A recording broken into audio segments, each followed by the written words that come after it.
Good morning, everybody. Well, it is the next morning after the last video on using the lichen dye. And last night I opened up a bag of black beans, just this kind of, simple, cheap from the grocery store. I think I used about half of them, which might have been too many, but that's okay. And I soaked them in some water overnight, just on the, room temperature. And then this morning I put them on a simmer and cooked the beans in that same water for about an hour, and then I've removed the beans.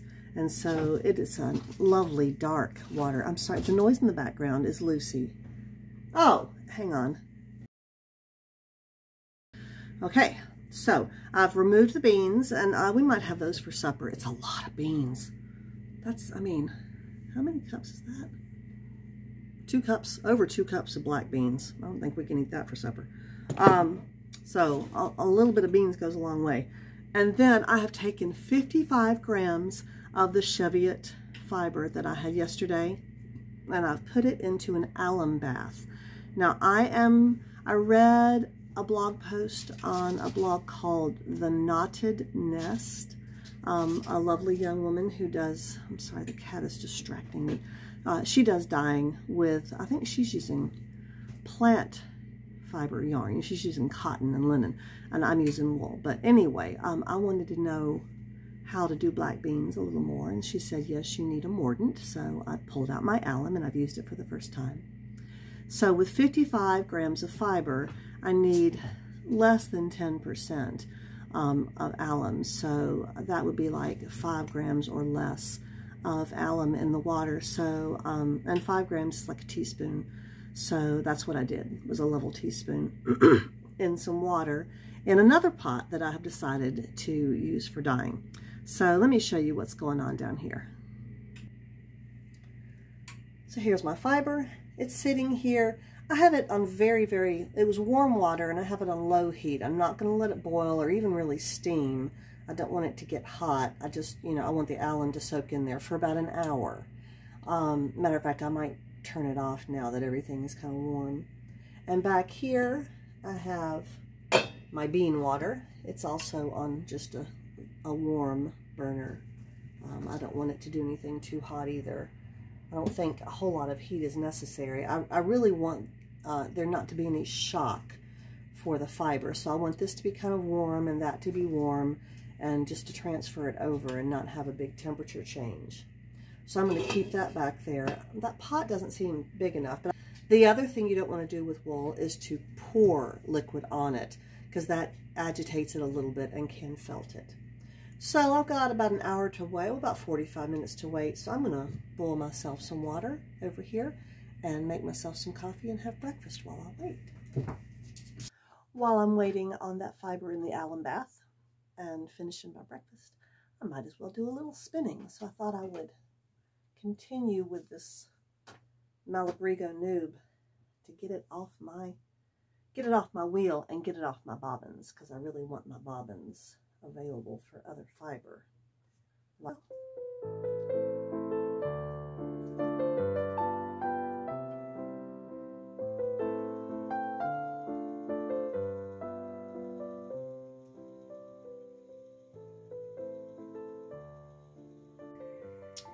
It's been about an hour. My big question is, will this fiber fit in that pot? I don't know. I don't know what's going to happen. But we're going to go.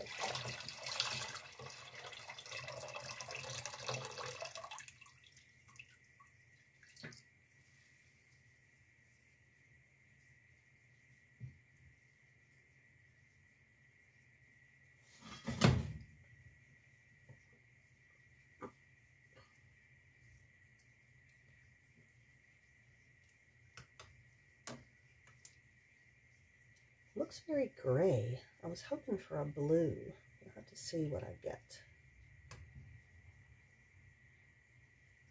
There might be a stray bean or two in the bottom of that pot. Now, everybody says to leave it for like 48 hours. So with black beans, it's something that just kind of needs to sit. Okay, so I am going to leave that on the back of the stove for a day or two, and then it'll be a while before we find out what we've got. I hope you're enjoying this journey with me. I am loving it. I know I want to do some more lichen. And of course, my avocado seeds. The seeds apparently give you kind of a baby pink, and the skins give you more of an orange pink, which I would prefer. So I'm going to use all of it and see if I can get a slightly darker, more orangey pink, a brownie pink. And I'm going to start with those three. Oh, and what else? I've got coffee grounds. And that's going to give me a nice light brown. So I'm going to start with those 4 colors. So I've got the golden yellow, brown, blue, hopefully, from these beans, and then the orangey pink. And we'll see. I'm hoping that the natural dyes, that the tones will all go together beautifully. I'm thinking about spinning it up all together, not blended into mud, you know, but keeping the colors separate and seeing what I get. But I want to get it all dyed and put into Rolags first and see what I think about the colors and how they go before I spin it. I'm back again just a couple of hours later with a cough drop in my mouth. This is another scary looking pan. This is the one that had the cinnamon water in it, and I'm going to turn it into a dye pot. Our water has a lot of lime in it. Is that what it is? Anyway, a lot of, I've tried scrubbing, but okay, I'm going to start an avocado dye bath. Now, I figured out that what I did wrong last time that I did this years ago, I didn't use the skins. I only used the bits. But the main thing I did was I did it way too short of a time. It needs to, this vat needs to develop for days. So I'm going to cut up some avocado pits and scrub out the skins. Sorry, I'm chewing. I'm going to bring it to a simmer, not a boil. Just a low, very low simmer. Get it warm, turn it off, let it sit overnight. I'm going to do that. I'm going to repeat that process 3 or 4 days in a row until the color is what I want it to be. Then I'll put some wool in there. So let's start doing that a little bit. Now, I won't need all of the avocado skins and pits that I've got. I've got a lot. And from watching, oh, I don't remember her name. Myra is her name. Oh, how does she do this? She cut these. Man, don't want to chop my finger off. This is something I also didn't do last time, was to cut the avocado pits. Now, avocado is another one you don't need a mordant for. And I'm assuming I don't need to, I guess I could rip these. That might help. This is the most recent avocado that I ate. These are much drier.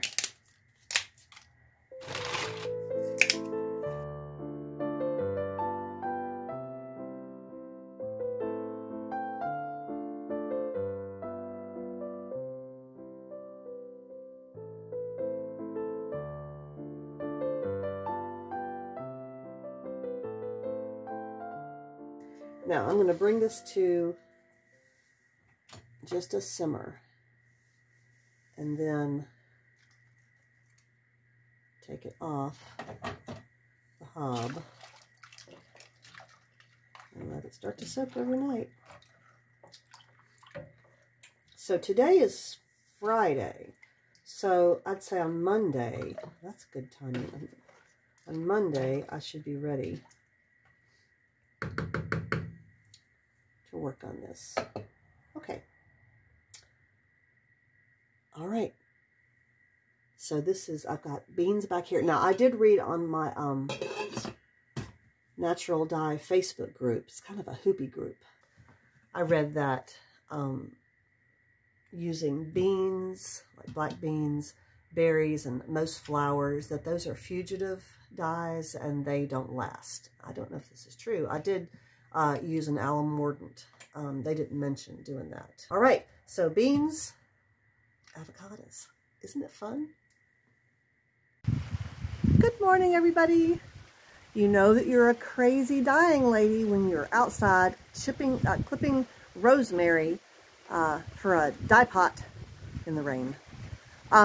Yes, I'm going to go cut some rosemary. I have lots and lots of rosemary. I have 2 huge plants and another one in the pasture that I'm not really sure how it's doing. but these two will give me all that I want. I think I'm going to focus on the leaves and not so much on the big branches, because I imagine the leaves will give me maybe more of the yellow. I don't want just brown, brown, brown right this time. So let's go cut some rosemary. That should be enough. Now for this dye pot, I'm going to use this big enamel ware. I read that you can't use non-stick pans. That's not a good idea. But you can use stainless steel, which I've got over here. There's my black bean, and here's my avocado. And then this will be my rosemary. Now, I'm very doubtful of my black bean because it is a fugitive color. But we'll see. I'm doing wool, so I'm not going to wash this, really. Whatever I end up making with that fiber is not going to get washed a lot. It's not going to be out in the sun a lot. So I'm not too worried about using a fugitive like that. But this is going to be rosemary, so let's go ahead and get that in there. And I have brought my avocado dye back to a simmer. This is what I'm calling a simmer. There's no movement in the water, just steam. And then I cover it so I don't lose too much of that, and just let it cool back down. And there we have it. I hope that's enough. It was a good bit. I'm going to stir it in there, bring it to a boil, turn it down to a simmer, let it sit. This one doesn't have to sit as long as those other two. I'm going to let this black bean fiber sit for another day, and this one has a couple of days left. But this one I think we can do today. However, I still have to wash and clean the fiber that's going to go in there. So I better go do that. Now this rosemary bath is just beginning to come to a boil. You can already see the beautiful yellowish green color of the water. It has a very yellow tint to it. I'm real excited about that. I've got water boiling to wash my fleece, and I boiled some water for my morning coffee, and we are good to go. Lucy is doing private things in a box with 2 catnip mice. Kind of crazy in there. Here's the rosemary dye bath. After soaking with the rosemary leaves in for, I don't know, it's probably been about 3 hours. And I did strain it out with a sieve because I don't want to be picking that out of my wool. So let me show you the wool. Now I put this wool through a couple of cleanings and lots of rinsings. It's looking pretty good. This has a teaspoon of alum in it also as a mordant, and it's been soaking in there for, I don't know, probably 45 minutes. Still warm, and the rosemary bath is also warm, so I think it'll be a nice transfer to put this in there. So I'm going to do that now. Now I have this on a very low simmer, just a steam, really, and that's how I'm going to keep it. Probably sometime this afternoon, I'll take it out and see if it's done anything. Hoping. I may go read again on whatever the website was I found, a dyer's website, about dyeing with rosemary, and see how long they say to let it sit. Hello, everybody. I'm trying out the microphone again. We'll see. Oh, it's doing something. It was flashing. It's got a green button. All right. Well, the rest of this video was going to be a very boring going through my fiber stash. And that turned out to just mostly be brightly colored merino. It's just not worth seeing. But after I did it, I was like, you know I have more white fiber, the golden fleeces one, the Shetland from the barnyard, the one with a really long staple. I knew that I had washed a lot of that and had spun it, and I was like, where is that stuff? Well, I found it. I have a studio full of lots of bags and bags hanging around on the walls and sitting on shelves. Anyway, in one of those bags, oh yes, I found lots of things. Okay, so here is some of what I think is some of that golden fleece. I don't think it's the Cheviot. The Golden Fleece is the Shetland, and I want to try to keep those separate. In this bag also, it's this bag. It's this green bag. Really cool bag. It says Larney Woolen Mills. Found it at a thrift store. I really like it. I've got lots of old spun up stuff that I never used. So here is the pink. Here's the pink alpaca that I did. Oh, that doesn't go with that.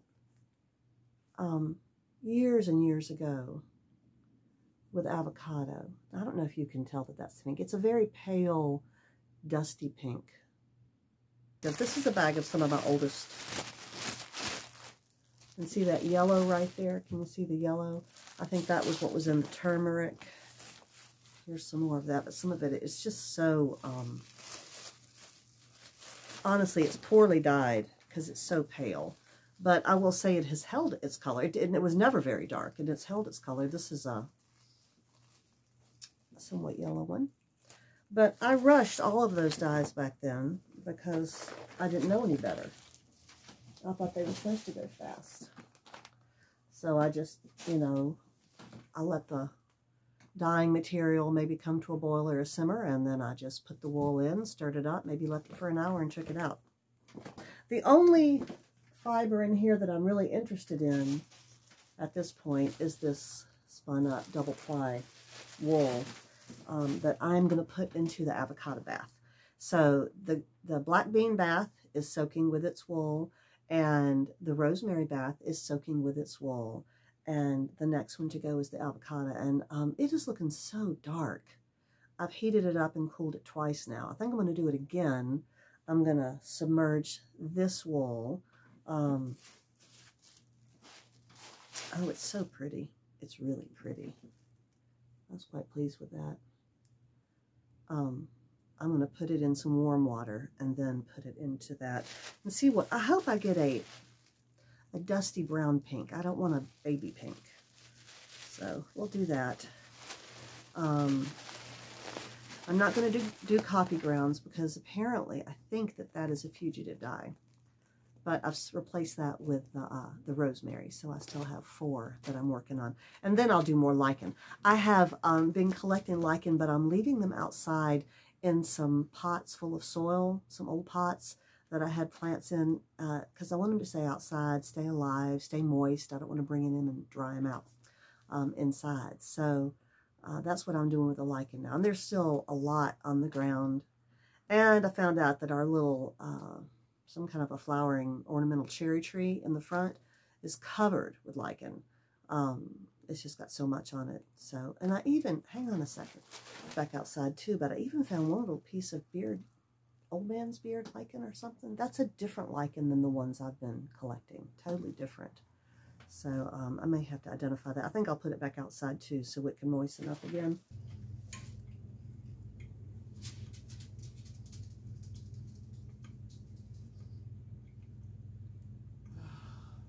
No, I better tie this up.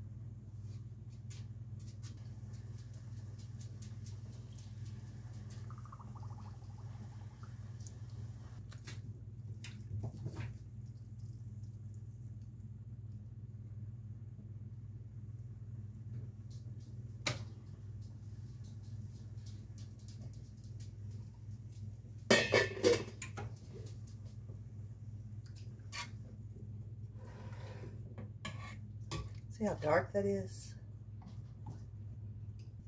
Here's the color of it. Looks like a really red tea. So now I'm going to cool this down, warm this up a bit till they're similar. Then I'll pull all the avocado stuff out of here.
Myra on her video also recommends putting about a tablespoon of washing soda into the avocado dye to raise the pH, make it more alkaline, which I also did. I just forgot to film that.